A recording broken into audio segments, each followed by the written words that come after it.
के जितने भी जो मोहल्ले हैं उन्होंने और बाकी के दूसरे संबल शहर के दूसरे मोहल्ले के लोग भी माशाअल्लाह यहाँ पर तशरीफ फरमा है।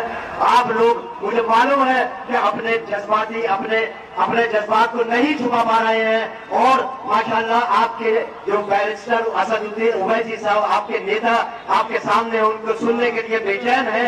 मैं उन नेता के लिए एक आशार कहना चाहता हूँ, मौत वो है जिसका करे जमाना अफसोस। ये तो दुनिया में सभी, यूं तो दुनिया में सभी आए हैं मरने के लिए, ये आपका कायद है जो मरने के लिए हर वक्त तैयार बैठा हुआ है, गोलियां खाने के लिए तैयार बैठा हुआ है। मेरा आप लोगों से अपील है कि आने वाली 14 तारीख में इंशाअल्लाह आपको पतंग के बटन पर दबाना है और भारी बहुमत से जिताना है। असदुद्दीन जिंदाबाद जिंदाबाद। खुदा हाफिज। अब आपके सामने आपके मेहमान जनाब असदुद्दीन ओवैसी साहब तशरीफ ला रहे हैं।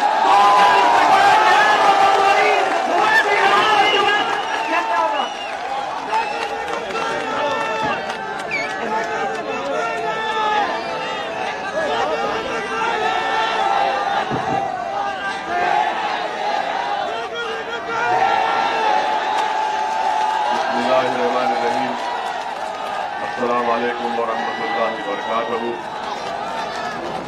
मेरे बड़े भाई मोहतरम जनाब मुशीर शरीफ साहब, रियासती सदर मजलिस इत्तेहादुल मुस्लिमीन मोहतरम जनाब शौकत अली साहब, मजलिस इत्तेहादुल मुस्लिमीन संभल के उम्मीदवार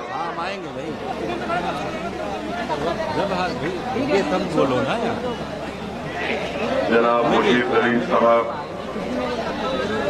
शेर नशीन को तशरीफ फरमा मजलिस इत्तेहादुल मुस्लिमीन के रुकने पार्लिमान इम्तियाज जलील साहब, साबिका रुकनी असम्बली महाराष्ट्र मोहतरम जनाब वारिस पठान साहब, गुलाम साबिर साहब, असद अब्दुल्ला साहब, शमीम तुर्क साहब, मोहतरम इमरान बॉबी साहब, ज़ैगुल इस्लाम साहब, मोहम्मद मोमिन साहब, शिमाल पाशा साहब, जनाब मोहम्मद शवान साहब, जनाब मोहम्मद मलिक सलीम साहब, जनाब बिट्टू साहब, मोहम्मद शहजाद साहब, जनाब सद्दाम साहब, जनाब नवीदुर रहमान, जनाब रफत संभली साहब, सैयद असलम साहब, जनाब सारिम साहब, मेरी सदा और माँ और बहनों, गयूर नौजवान साथियों, आपका बेहद शुक्रिया कि आपने मजलिस इत्तेहादुल मुस्लिमीन के इस मीटिंग में शिरकत की और आपका इतनी बड़ी तादाद में यहाँ पर जमा होना यकीनन इस बात का पैगाम देता है कि इंशाअल्लाह ताला 14 फरवरी के दिन न सिर्फ संभल बल्कि पूरे उत्तर प्रदेश में आप अपनी दुआओं से और अपनी मोहब्बत से एक नए इनकलाब को बर्पा करेंगे और एक नई तारीख इंशाअल्लाह ताला आप लोग अपने वोट से मजलिस के हक में रकम करेंगे। मुझे इस बात का पूरा यकीन है। मेरे अजीज दोस्तों और बुजुर्गों, पिछले 30 साल से यहाँ से, इस विधानसभा से, इस असेंबली हलके से आपने समाजवादी पार्टी के उम्मीदवार जनाब नवाब साहब को आप कामयाब करते रहे, मगर मैं और आप इस बात को बखूबी जानते हैं कि जिस शख्स को आपने 30 साल कामयाब किया अपने वोटों से, धूप हो या सर्दी हो, आपने लाइन में घंटों खड़े होकर उनको वोट दिया, उन पर एक बहुत बड़ा एहसान किया, उनको विधायक बनाया, एक बार दो बार नहीं बल्कि कई बार। और आपसे मेरी गुजारिश ये है कि जो वोट आपके लिए एक कीमती चीज है, जब आप किसी उम्मीदवार के हक में वोट का इस्तेमाल करते हैं तो वो आप अपनी जमीर की आवाज पर उसको वोट देते हैं, एक भरोसे की उम्मीद पर वोट देते हैं कि कल ये जीत जाएगा तो मेरे भरोसे को शर्मिंदा नहीं करेगा। मगर मैं आपसे अर्ज कर रहा हूं कि आप अपने संभल का हाल देख लीजिए। छोटी छोटी गलियां हैं, हर जगह गंदगी के अंबार हैं। यहाँ पर कोई कॉलेज का मौसर इंतजाम नहीं है, बच्चियों के लिए डिग्री कॉलेज का कोई इंतजाम नहीं है। संभल का डिस्ट्रिक्ट हेडक्वार्टर जब अखिलेश यादव मुख्यमंत्री थे, सपा की हुकूमत थी, उसको संभल से दूर 24 किलोमीटर दूर ले जाकर रख दिया गया। आप खुद बताइए कि क्या वो शख्स अब की बार आपके वोट का मुस्तहिक है या नहीं। मैं आपसे गुजारिश कर रहा हूं कि हाँ, यकीनन आपके नहीं के नारे बिल्कुल अच्छी एक अलामत है, मगर याद रखिए 14 तारीख के दिन भी जाकर आपको वहां पर इस नारे को याद रखकर जनाब मुशीर तरीन साहब के हक में जो मजलिस के उम्मीदवार हैं, आपको उनको कामयाब और कामरान करना है। तो पतंग के निशान पर वोट डालिए, संभल विधानसभा की तारीख को बदलिए, संभल विधानसभा की तरक्की के लिए, संभल विधानसभा के अहमियत के लिए आपको अब की बार मजलिस इत्तेहादुल मुस्लिमीन के उम्मीदवार के हक में वोट देना है। याद रखिए मेरी इस बात को कि समाजवादी और बसपा के पास आपकी कोई अहमियत नहीं है। आपकी अहमियत उसी वक्त पैदा होगी जब आप अपनी पार्टी को कामयाब करेंगे। आपने इनको वोट दिया, समाजवादी पार्टी को आपने कई मर्तबा वोट दिया और समाजवादी पार्टी के पास आपकी अहमियत सिर्फ यही है, नवाब साहब के पास आपकी अहमियत यही है कि आप सिर्फ दरी बिछाओ और अखिलेश के नाम पर नारे लगाओ कि भैया तुझ पर जवानी कुर्बान। मेरे अजीज दोस्तों और बुजुर्गों, मजलिस इत्तेहादुल मुस्लिमीन ये मिजाज देना चाहती है कि हम ना किसी की दरी बिछाएंगे, ना किसी के ऊपर अपनी जवानी को कुर्बान करेंगे, बल्कि मजलिस आपसे ये कहती है कि असदुद्दीन ओवैसी आपके हक के लिए, आपके मान सम्मान के लिए, संभल की विकास के लिए, संभल की जनता की अहमियत को बढ़ाने के लिए और उत्तर प्रदेश में सामाजिक न्याय को हासिल करने के लिए, उत्तर प्रदेश में मजलूम अल्पसंख्यक समाज मुसलमानों को उनकी हिस्सेदारी दिलाने के लिए तुम अब अपनी जवानी नहीं कुर्बान करोगे, ओवैसी अपनी जान को कुर्बान करेगा।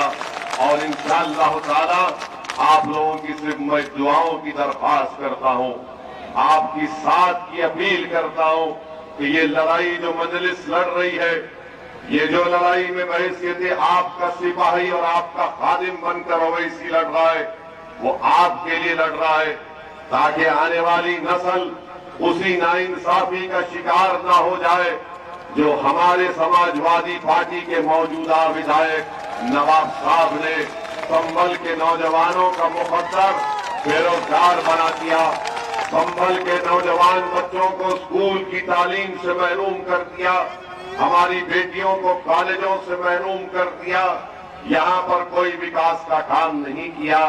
मैं फिर से कह रहा हूँ, संभल में अगर किसी का विकास हुआ, संभल में अगर कोई आगे बढ़ा, तो सिवाय नवाब साहब की कोल्ड स्टोरेज की फैक्ट्री और सिरेंज बनाने के कोई आगे नहीं बढ़ा।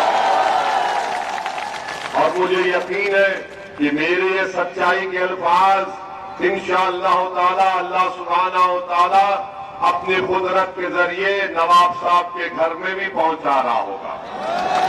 हमको बताया गया कि नवाब साहब घर में बैठकर हमारे भड़काऊ भाषण को सुन रहे। सुनो मेरी आवाज को, सुनो मेरी हकीकत को मैं बयान कर रहा हूं।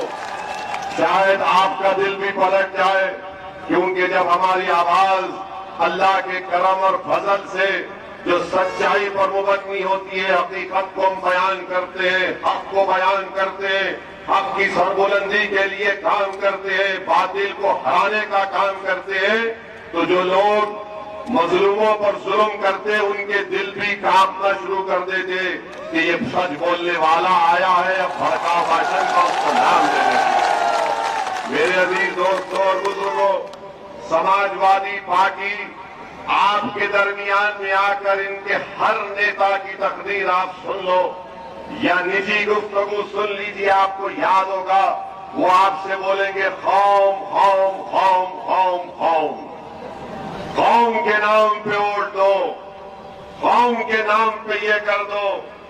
मगर मैं आपको बता रहा हूं कि किसी शायर ने एक बेहतरीन शेर कहा था, इन्हीं लोगों के बारे में कहा था, समाजवादी पार्टी के नवाब साहब के बारे में। नौजवानों याद रखो, बुजुर्गान मिल्लत, मेरी इस बात को याद रखिए।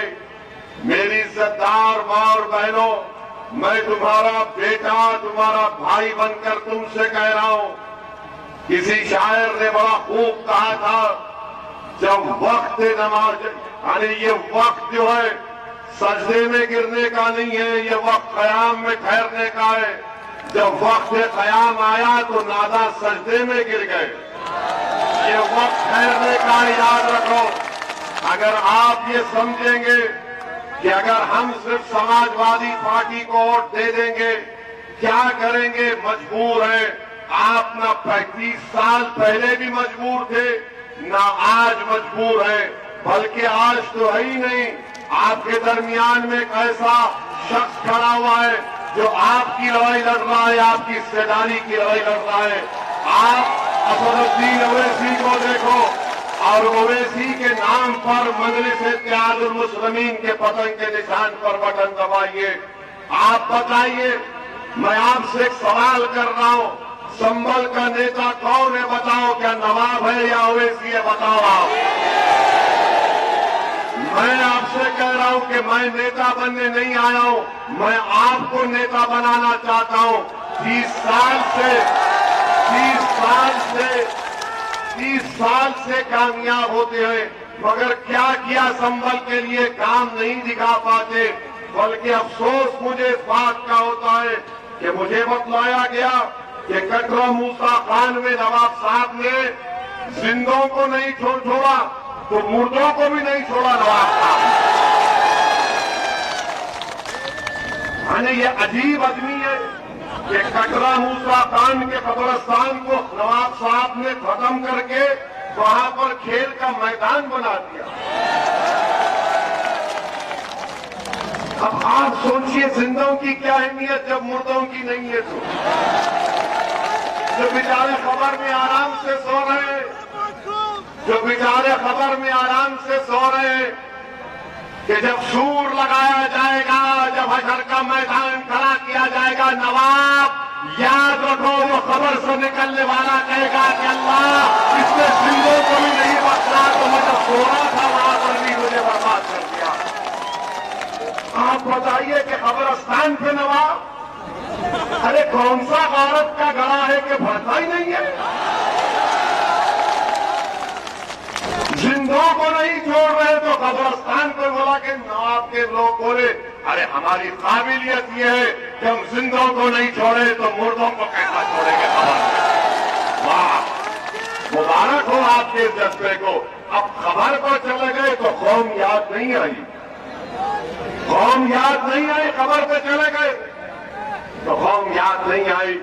और साथ ही साथ मैं शुक्रिया अदा करना चाहूंगा इस ग्राउंड के मालिक का, हमारे मुशाहिद हसन साहब का, जुबैर साहब का, महमूद साहब का। इनको भी बहुत डराया गया कि ये मैदान मत दो। मैं इनसे कह रहा हूं, आपने इस मैदान को बचा के रखा, नवाब की ललचाई नजरों से बड़ा काम किया। अब जब इंशाअल्लाह मजलिस का यहां जलसा हो चुका है तो जितने शयातीन है, जितनी गंदगी अब यहां से भागेगी, साफ होगा। एक मरतबा दिल में दुरूद शरीफ पढ़ लीजिए, पूरा जितने इनके अदाए में पूरे के पूरे दूर हो जाएंगे इंशाअल्लाह ताला। मेरे अजीज दोस्तों और बुजुर्गों, नवाब साहब ने एक और बड़ा कारनामा किया कि दुर्ग बरादरी में जो जोजा बरादरी है उनको ओबीसी का सर्टिफिकेट मिलता था। नवाब साहब तो किसी की तरक्की देख ही नहीं सकते। वो समझते कि मैं अगर खा दिया मेरा पेट भर गया तो संभल के गरीबों का, भूखों का पेट भर जाता है। नवाब साहब ये समझते कि मैं दौलत पा लिया तो गरीब को उसको जरूरत नहीं है। अरे ओबीसी का सर्टिफिकेट बन करके आपने कौन से इंसानियत की मिसाल पेश की। अगर एक गरीब जोजा को सर्टिफिकेट मिलता तो उसकी बेटी, उसका बेटा तालीम में आगे बढ़ता, कलेक्टर बन सकता था, डीएम बन सकता था, डॉक्टर बन सकता था, कमिश्नर एसपी बन सकता था। मगर इनको हसद है कि कोई तरक्की नहीं करे सिवाय मेरे।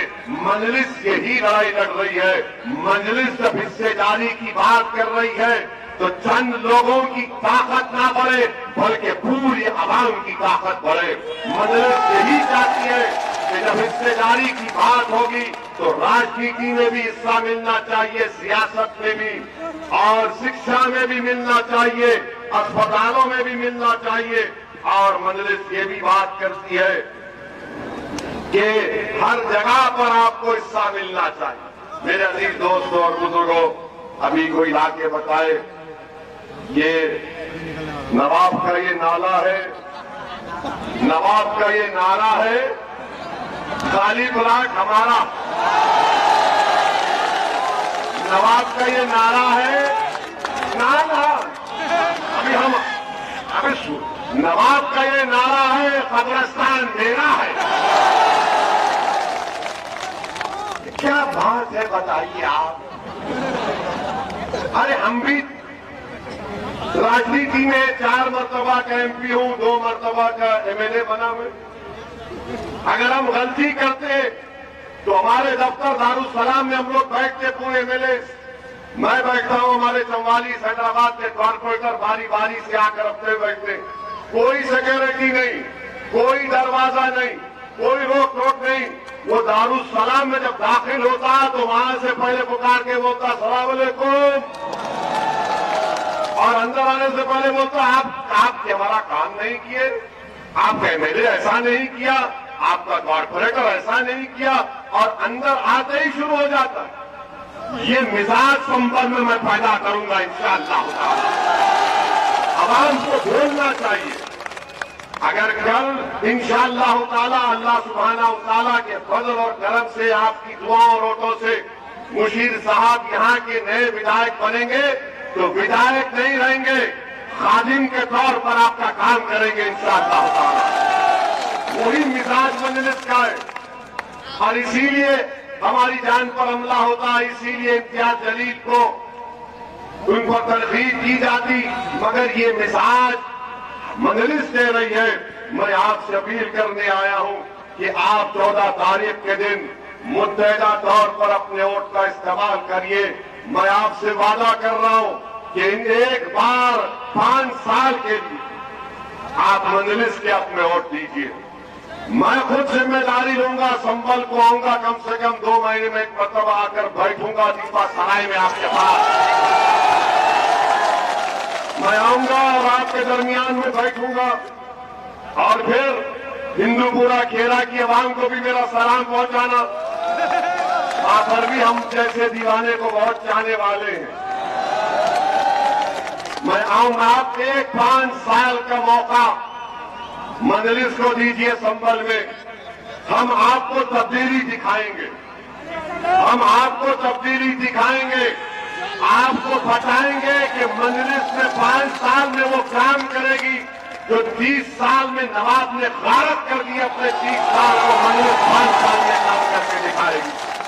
और लोग बोलेंगे कि क्या तुम्हारा मुख्यमंत्री होगा, क्या तुम सत्ता में आओगे? अरे हर चीज क्या सत्ता में आने से होती है क्या? ये भी तो एमएलए विधायक थे। सुनिए, क्या ये जब विधायक थे तो मुलायम सिंह मुख्यमंत्री नहीं थे? क्या ये मंत्री नहीं थे? क्या ये विधायक थे जब अखिलेश मुख्यमंत्री नहीं थे? तो फिर क्या किए, क्या किए सोचो आप।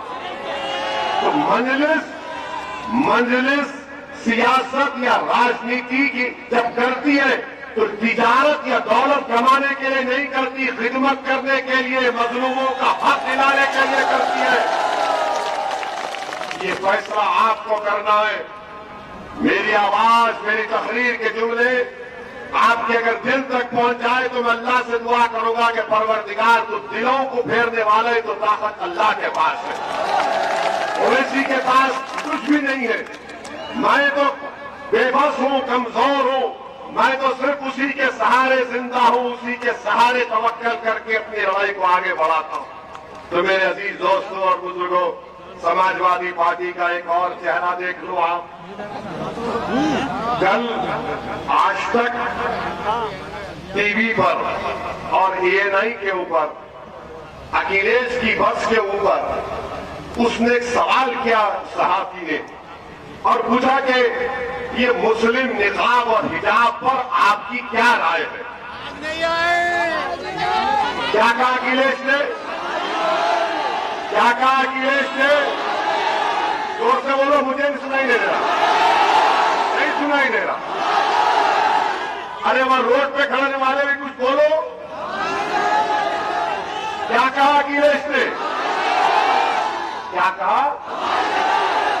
आवाज नहीं आ रही है। जब हिजाब निकाब का मामला आया तो कान में आवाज कम आना शुरू हुई। तो हमारे कान तो अच्छा सुन रहे। जब अखिलेश से पूछा गया कि मुस्लिम वोट, तो बोले सुनाई नहीं दे रहा। और नवाब साहब, जब उसको मुसलमान नहीं सुनाई दे रहा, हिजाब निकाब सुनाई नहीं दे रहा, नवाब तुम्हारा तो कोई इज्जत का मुकाम ही नहीं है वहां पर। अरे टीवी का रिपोर्टर जब पूछता है, अरे ऐसा लगाता है चाकू की तरह, बोल। जब हमको देखता है तो वहां पीछे हटता है, इसको पूछेंगे तो क्या बोल देगा? क्योंकि हम अल्फाज चाहत के नहीं बोलते, हम तो सच्चा सच्चा बोल देते हैं। गधा है तो गधा बोलते, बंदर है तो बंदर बोलते। अरे आप सोचिए कि वो अखिलेश यादव जो अब मुख्यमंत्री बनने का ख्वाब देख रहे हैं, बल्कि ख्वाब में उनको कृष्णा भगवान आके बोल दिए, भैया तू बन गया। अरे तुम्हारे ख्वाबों में आते? तो किसी जर्नलिस्ट से पूछा, ओवैसी तुम्हारे ख्वाब में क्या थे? मैंने कहा मेरे ख्वाब में वो 22 मुसलमानों की तड़पती लाशें आती है, संभल के 2 बच्चों की लाशें आती है, उनके घर की तकलीफ याद आती है बिलाल पाशा की। न नवाब उसके घर को गए, न एफआईआर हुआ। ये मेरा ख्वाब है। मेरा ख्वाब नहीं आता है कि संभल से मेरा विधायक होगा, उत्तर प्रदेश के हर जिले से मेरा विधायक होगा और तुम्हारी आवाज उत्तर प्रदेश के विधानसभा में गूंजेगी इंशाअल्लाह। ये मेरा ख्वाब है। मेरा ख्वाब अपने लिए नहीं है, मेरा ख्वाब अपनी नफ्स के लिए नहीं है। मेरा ख्वाब यही है कि भारत एक मजबूत वतन बन जाए जहां पर गरीब मजलूम मुसलमानों को उनका हक मिले और हम डर कर जिंदगी नहीं गुजारे बल्कि उम्मीद पर जिंदगी गुजारे।